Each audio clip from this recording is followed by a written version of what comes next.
Hamilton throws a punch at Lando Norris after Barcelona qualifying. This is on you. Watch until the end to see Lando Norris' explosive reaction. Subscribe just to stay tuned for the Formula One news no one else explains to you.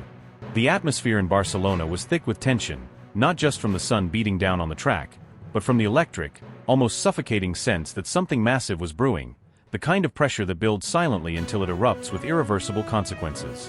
What was expected to be a standard qualifying showdown turned into one of the most unforgettable and explosive episodes in recent Formula One memory.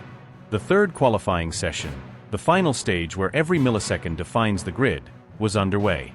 All eyes were on Lewis Hamilton, who had been putting together an absolutely blistering lap, perhaps the finest of his weekend so far, every corner calculated, every brake zone nailed, every acceleration point optimized. The data pouring in from the telemetry feeds painted a picture of perfection. Hamilton was storming toward a provisional second place, only a whisper behind Verstappen and decisively ahead of his nearest rivals. His lines through Sector 1 were surgically sharp. The apexes in Sector 2 were clinical. The rear tires were gripping just enough, and the balance of the car looked sublime. In those moments, everything had aligned. Mercedes engineers stared at their monitors, motionless, barely breathing. Then came Sector 3, the final chance, the make-or-break section of the lap. He darted out of turn 12, shifting gears with ruthless intent, about to sling through the high-commitment chicane that feeds onto the main straight. And then suddenly, from the periphery of the camera frame, Lando Norris, the young McLaren driver, pulled slowly into view. Emerging from the pit exit at a crawl compared to Hamilton's velocity, Norris inadvertently rolled into the optimal racing line, the very path Hamilton needed to carry his speed through the final corners. There was no time to process, no opportunity to adjust. Hamilton, milliseconds from committing to the corner, had no choice but to slam on the brakes. His delta spiked in an instant. All the effort, all the risk, all the brilliance, neutralized in a single gut-wrenching heartbeat. The lap was destroyed. The momentum shattered. He crossed the line seconds later, still at pace, but already knowing what the time would say. The sector data confirmed the nightmare, 4/10 lost. He dropped from a possible front-row start to a miserable 6th place, surrounded by cars he had comfortably outpaced. Subscribe just to stay tuned for the Formula One news no one else explains to you. The aftermath was pure combustion. Hamilton didn't wait for a debrief. He didn't remove his helmet. He didn't acknowledge the crew. He didn't speak into the radio. He stormed through the garage with the fury of a man betrayed by circumstance and by protocol. His gloves were yanked off and flung to the ground. The look in his eyes was volcanic. But instead of retreating into the calm of the driver room, he went on the offensive. He cut straight through the paddock toward the McLaren side with a speed that turned heads and drew every camera lens in the vicinity. His body language made it clear, this wasn't going to be a quiet conversation. What happened next felt like a scene from a drama rather than a sporting event. Hamilton confronted Norris just outside the hospitality zone, their paths intersecting as though fate itself had scripted the collision. The two British drivers, once seen as mentor and rising star, now stood inches apart, radiating intensity. The air between them practically sparked. What the hell was that?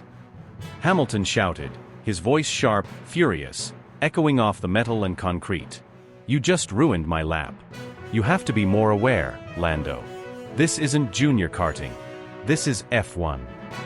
Norris, taken aback, tried to respond, but Hamilton wasn't finished. I was on a flyer. I had purple sectors. You were crawling on the line. Why? Why would you do that? His voice cracked with emotion, not weakness, but pure, unfiltered disappointment. Norris raised his hand slightly, defensive but not dismissive. I didn't see you coming. I thought I had space. I didn't get the call until late, he tried to explain. But the damage was done, not just to Hamilton's lap, but to the trust between two competitors who had once shared laughs and light jabs in press conferences. Behind them, McLaren personnel looked stunned. Mercedes engineers had arrived by then, trying to de-escalate the confrontation, but the cameras were already rolling, capturing every second of the fiery exchange. The paddock had been rocked. Within minutes, social media platforms exploded with footage of the altercation. Experts dissected every angle. Thousands of fans jumped into the fray with theories, judgments, and emotional reactions. Hashtags trended worldwide. The fallout had begun. Inside the Mercedes motorhome, the mood was poisonous. Data engineers pored over the lap comparison sheets, looking at the aborted final sector with hollow expressions. The simulation models were cruelly specific. Hamilton's original lap would have landed him P2 with a solid gap to P3, placing him in a strong strategic position for race day. Instead, he would start P6, boxed in, vulnerable to midfield chaos, and robbed of a genuine shot at pole. Over in the McLaren debrief, Norris sat stone-faced as his engineers reviewed the radar, GPS overlays, and pit messages. The call to warn him had come late, too late. Their internal systems had failed. Subscribe just to stay tuned for the Formula One news no one else explains to you. Questions rippled through every garage. How was a driver on an out lap allowed to drift into the path of a car on a hot lap? Why wasn't the team yelling into Norris's ear to stay off the racing line? Why wasn't race control more assertive with track clearance protocols? And then, the deeper theories began to circulate. Was it simply a mistake, or something more tactical? Norris didn't gain anything directly, but indirectly, Hamilton's ruined lap benefited multiple competitors. Teams with vested interests in keeping Hamilton off the front row now had breathing room. Was it coordinated? Was it a subtle way to shake up the pecking order? The FIA was forced to open a review. Stewards called both drivers in. Hamilton spoke with clipped precision, recounting the incident with the tone of someone restraining volcanic anger. Norris was more apologetic, admitting that he hadn't expected Hamilton to arrive so quickly and that he hadn't received proper warnings. No penalties were issued, but the tension didn't dissipate. If anything, it thickened, solidified into an invisible wall between the two garages. Fans noticed the change. At the post-qualifying interviews, Hamilton's demeanor was a mix of stoic and cold fury. "We had the pace today. Everything was working. But we got compromised. It's unfortunate. We move on," he said flatly, though his eyes said far more. Norris, in contrast, looked deeply uncomfortable. "I didn't mean to be in the way. I've apologized. I'll learn from it. That's all I can say." But apologies didn't erase the lost lap. They didn't change the grid. They didn't reverse the momentum. Hamilton's body language during the cool-down lap, during the press rounds, during the team debrief, made it clear this wasn't just about a ruined qualifying run. It was about respect. About accountability. About the unwritten code of conduct among drivers at the peak of motorsport. The incident didn't end with Saturday. It festered. It simmered overnight. Every replay, every quote, every reaction only added fuel to a fire that had already scorched the calm. Sunday's race was no longer just about tire strategy or DRS zones. It was personal. And the entire world was watching. The tension was already suffocating when Lewis Hamilton pulled off his gloves, his visor still half lowered, his breath shallow from the final lap. The last few seconds of qualifying had not gone his way. His lap, clean and potentially front-row worthy, had been compromised, not by mechanical error, not by strategy miscalculation, but by something far more personal, another driver. And that driver was Lando Norris. Hamilton didn't storm toward him. That would have been too obvious. Instead, he walked with a purpose that radiated through his body like electricity, shoulders tight, steps precise, fury compressed into every motion. His helmet still under his arm, sweat still dripping from his temples, he crossed the small patch of ground that separated Mercedes and McLaren garages, every eye in the paddock silently locking onto the impending collision of titans, the seasoned lion and the audacious upstart. Norris, fresh out of his cockpit, removed his helmet with one hand and ran the other through his hair, feigning indifference. But he saw Hamilton coming. He felt it.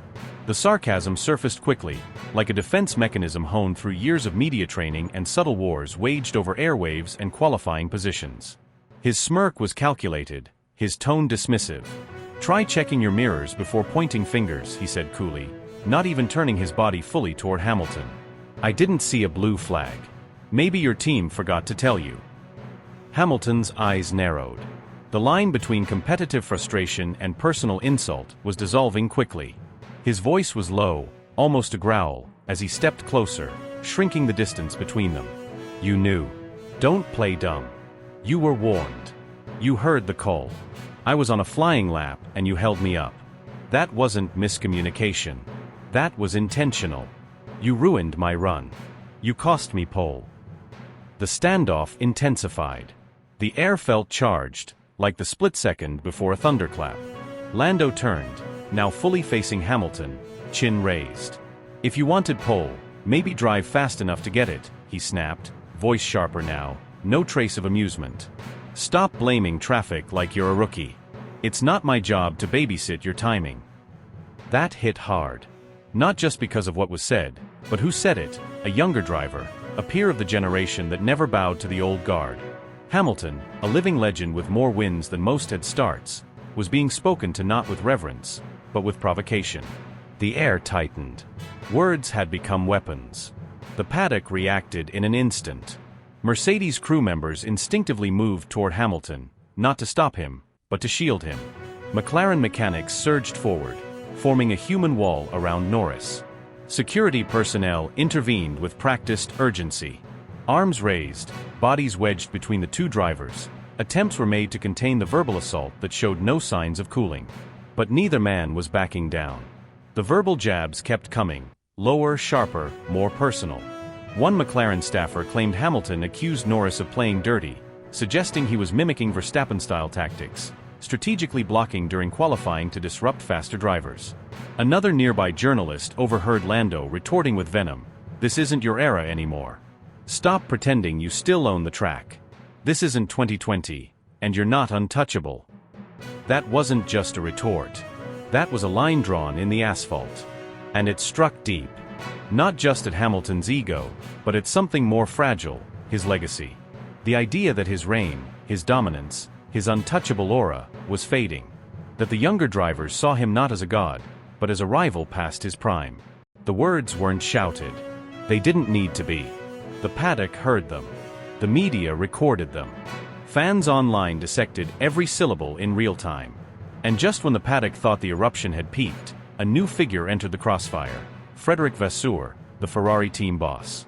Known for his calm demeanor and calculated responses, Vasseur shocked everyone with a move so blunt, so publicly scathing, it sent another tremor through the scene.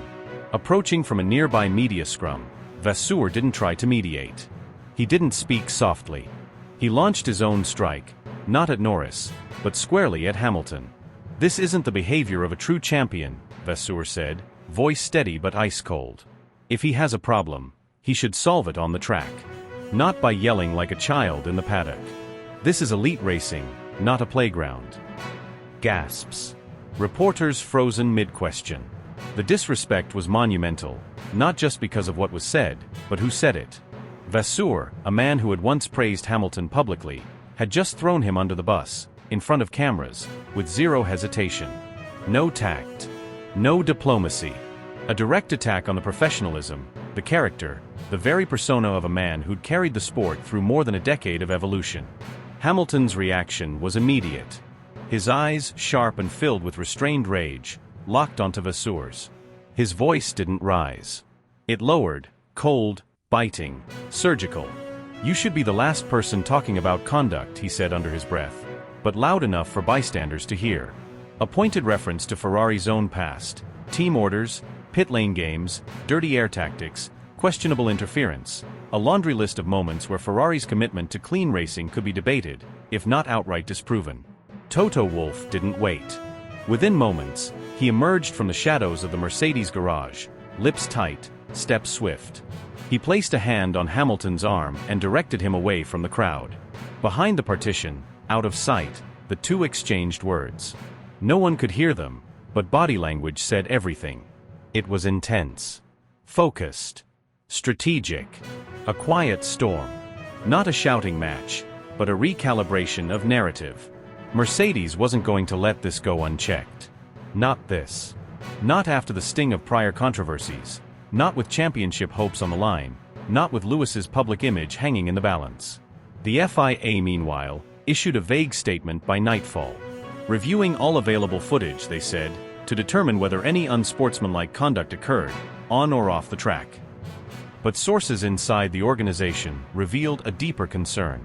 It wasn't just the argument, it was the driving. Had Norris received warnings? Were blue flags missed? Did telemetry show deliberate deceleration in Sector 3? Was Hamilton's run sabotaged with intent? These weren't disciplinary questions. These were competitive integrity questions, and they required answers. As darkness fell over the paddock, the world outside exploded. Social media detonated with theories, alliances, outrage. Hamilton's fans roared in defense, calling for sanctions, citing telemetry overlays and radio calls. Norris's supporters clapped back, celebrating the arrival of a driver who no longer feared the titans of the grid. Hashtags #LandoBlock and #LewisLivid exploded globally. Video clips went viral within minutes. Every angle of the altercation was slowed down, analyzed, captioned, and reposted. Former champions weighed in. Pundits took sides. Some said Hamilton's fire was proof of his undying hunger. Others claimed he was unraveling, unable to accept the evolution of the sport he once ruled. One veteran driver said, "This isn't about a blocked lap. This is about power.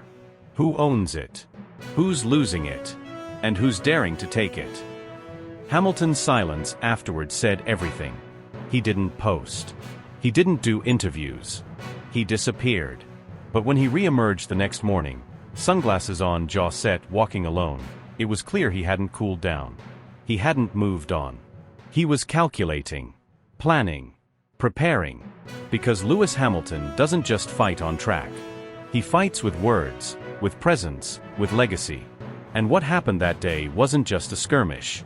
It was a declaration that the battle for respect in Formula One wasn't over.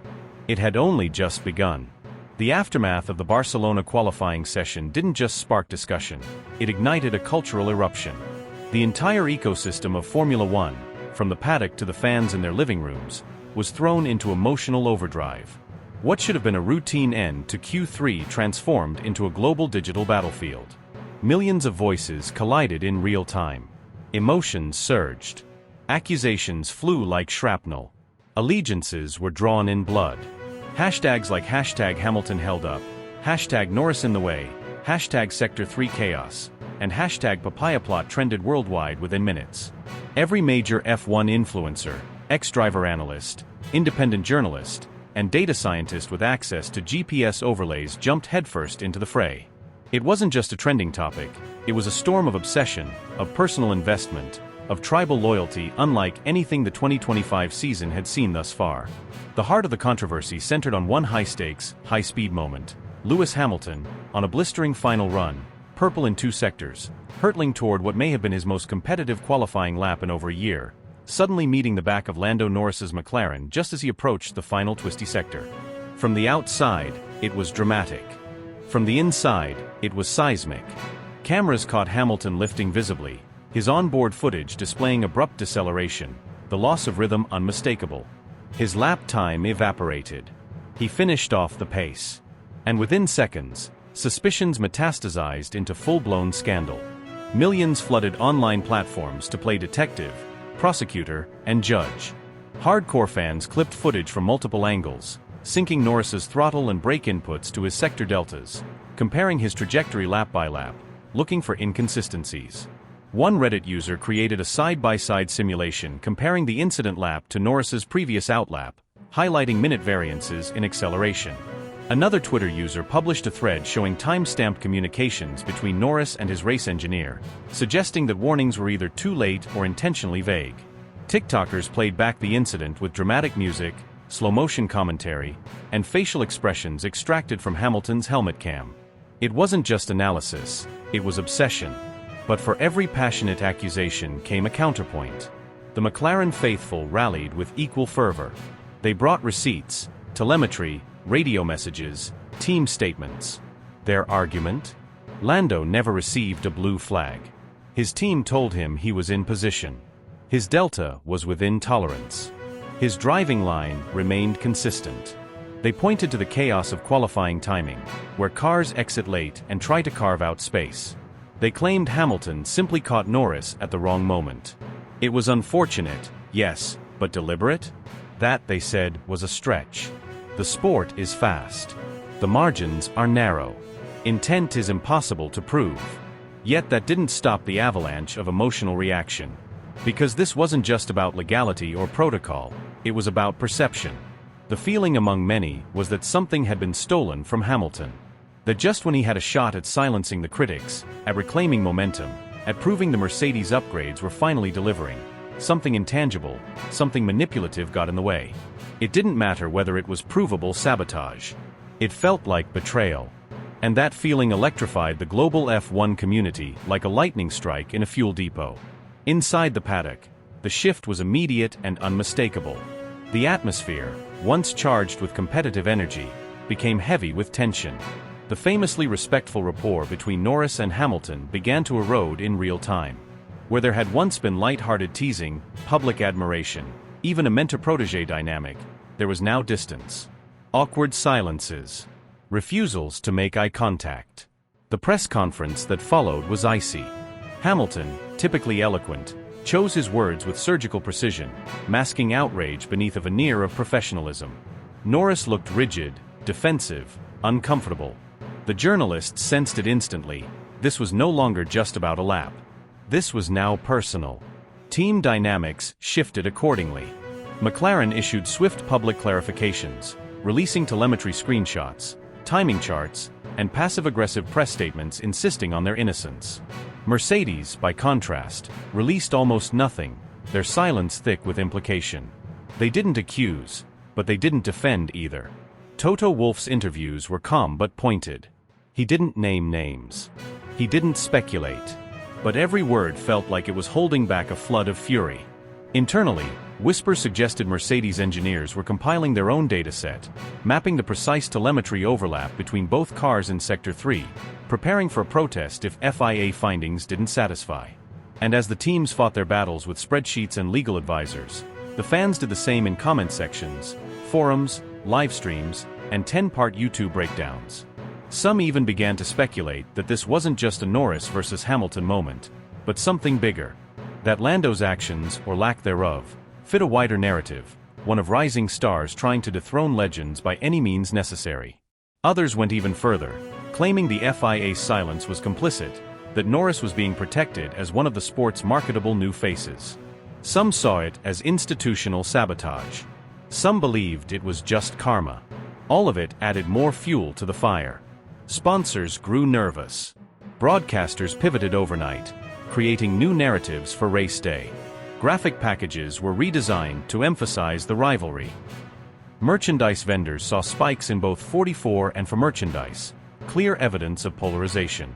Media outlets began sending photographers to team briefings in hopes of capturing just one telling glance, one heated exchange, one gesture that could suggest the inner turmoil both garages were reportedly experiencing. The story was no longer confined to the racetrack. It had infiltrated everything. And yet, even in the eye of the storm, the deeper truth remained elusive. Was this just a racing incident magnified by circumstance? Or was it the first act in a multi-chapter drama that would define the 2025 season? That question hung over the paddock like a storm cloud. What is certain is that the next time Hamilton and Norris share tarmac, the air will be electric. The slightest squeeze, the smallest late brake maneuver, the most innocent racing line will be viewed under a microscope. Every on-track interaction between them will be refracted through the lens of what happened in Barcelona. No more benefit of the doubt. No more deference. This is war now, not one declared openly, but one that's unfolding in sector times and tire strategy and coded radio messages. The emotional weight of it all is immense. Hamilton, a 7-time world champion, fighting not just for podiums but for legacy, for closure, for one last moment of glory in a shifting sport. Norris, the heir apparent, desperate to step out of the shadow, hungry for validation, ready to claim his era. Their collision, figurative for now, but possibly literal in the future, isn't just about who's faster. It's about what Formula One is becoming. A new generation challenging the old. And unlike most generational shifts, this one won't happen in silence. It will happen in sparks, in clashes, in controversy, and in moments that define not just careers, but the sport itself. And now, with the dust still swirling and no resolution in sight, every corner, every qualifying run, every Grand Prix weekend ahead carries the potential for combustion. Fans won't forget. Drivers won't forgive. The rivalry is set. The lines are drawn. And what began as a single blocked lap is now a simmering, unpredictable saga that could explode at any second, with the whole world watching, breath held, waiting for the next chapter. Barcelona was never just another stop on the calendar. Not for the teams, not for the media, and especially not for the millions of fans across the globe who had been counting the days until the cars returned to one of Formula One's most iconic circuits. The paddock buzzed with anticipation long before the lights went green on Friday. Engineers fine-tuned the latest upgrades, strategists whispered about tire degradation patterns and fuel loads, and photographers fought for every angle as drivers emerged from their garages with a kind of laser-focused intensity that only Barcelona demands. But beneath the surface of performance charts and qualifying simulations, something far more volatile was brewing. Something that would explode into the most controversial and emotionally charged moment of the season so far. What was intended to be a showcase of technical excellence, strategic precision, and team coordination at the highest level instead descended into a chaotic, unpredictable maelstrom of confusion, suspicion, and outrage. And at the epicenter stood Lewis Hamilton, a living legend of the sport, now grappling with what may be the most shocking qualifying controversy of his entire career. When he stepped into his car on Saturday afternoon, he was a man with a mission. When he stepped out, he was a man betrayed. For most drivers, a slightly botched qualifying session can be chalked up to bad timing or a minor error in Sector 3. For Hamilton, however, what unfolded couldn't be written off so easily. From the moment his outlap began, telemetry data revealed irregularities. Throttle response wasn't matching input. Sector deltas began fluctuating inexplicably. Team radio remained eerily silent until, out of nowhere, it lit up with a message that made engineers freeze mid-keystroke. "Why am I losing power? What's going on with the mapping?" The reply was vague, evasive, mechanical jargon wrapped in uncertainty, and it only added fuel to a fire that was already threatening to engulf the Mercedes garage. Whispers turned into murmurs. Murmurs turned into panic. Something wasn't adding up. As George Russell's car ran flawlessly, setting purple sectors and punching its way through Q2 with ease, Hamilton's W15 struggled to reach top-end speeds, as if being choked by some invisible force. Cameras caught him glancing repeatedly at his steering wheel, cycling through settings, toggling switches, trying desperately to regain control. But nothing worked. The lap time never came. And as the checkered flag waved, Lewis Hamilton was nowhere near where he was expected to be. The man tipped for a front-row fight was now a distant silhouette in the timesheets. And then came the moment that shook the paddock to its core. The radio call. Unfiltered. Raw. Electrifying. Did someone change the settings without telling me? This doesn't feel like my car. It's not right. You don't do this to me, not after everything. The silence that followed was deafening. Speculation erupted like wildfire. Within seconds, social media exploded with theories, allegations, and breakdowns. Side-by-side onboard comparisons with Russell's telemetry were being shared at lightning speed. Independent data analysts began pointing out discrepancies in engine mode deployment. Rumors even suggested a rogue software patch had been uploaded to Hamilton's ECU minutes before qualifying began. And while none of it could be confirmed, the sheer volume of circumstantial evidence was enough to send the entire paddock into a frenzy. But perhaps the most chilling detail came from an off-camera report that stated a Mercedes engineer, whose name was quickly redacted from internal documents, had accessed Hamilton's data terminal shortly before the car was rolled out. No explanation was given. No clarification was offered. Just an internal memo marked sensitive access logged, and then, nothing. The media swarmed. Journalists demanded answers. Toto Wolff, usually a picture of calm professionalism, was seen pacing behind the garage with a phone pressed tightly to his ear, visibly agitated. When asked directly about the possibility of sabotage, he refused to confirm or deny. "We're investigating," was all he said. But it was enough to ignite a firestorm. Meanwhile, the fans were divided. Hamilton supporters rallied instantly, demanding transparency and calling for a formal inquiry. Others brushed it off as paranoia. But one thing nobody could ignore was how visibly shaken Hamilton was when he finally emerged from the garage. Helmet off. Eyes blazing, jaw clenched. And as reporters approached, he didn't utter a single word, just stared directly into the nearest camera and walked away. Then there was Lando Norris, the rising star, the McLaren sensation, the driver who had just secured an immaculate lap and seemingly, his first pole position in months. His joy, however, was strangely muted. No celebrations. No fist pumps. No signature jokes or playful banter. Instead, He walked past Hamilton without a glance, ignoring the chaos behind him like it wasn't happening. When pressed about it in the press conference, Norris offered a cryptic, "Things happen. That's all I'll say." The internet didn't take that lightly. Forums exploded with accusations. Was Norris involved? Did he know something? Was this a calculated move to destabilize a rival? As conspiracy theories swirled, attention turned to the next day. How would Hamilton respond? Would Mercedes issue a statement? Would someone be fired? Or would it all be swept under the rug like so many F1 controversies of the past? What we got was silence, until late that night, when a 14-second audio clip leaked online. The message was unmistakably Hamilton's voice. The tone? Cold. Controlled. Lethal. "You've made your move. Now watch what I do next." Those 9 words sent a chill through the entire community. Because when Lewis Hamilton feels cornered, he doesn't just fight back, he dismantles everything in his path. This wasn't a man nursing a bad result. This was a warrior sharpening his blade. A signal to rivals, to teammates, to enemies hiding in plain sight, that the game had changed. That Barcelona was no longer about championship points, it was about retribution. Now, as the traveling circus of Formula One packs up and heads to the next destination, the tension is almost unbearable. Every eye in the paddock will be fixed on car number 44.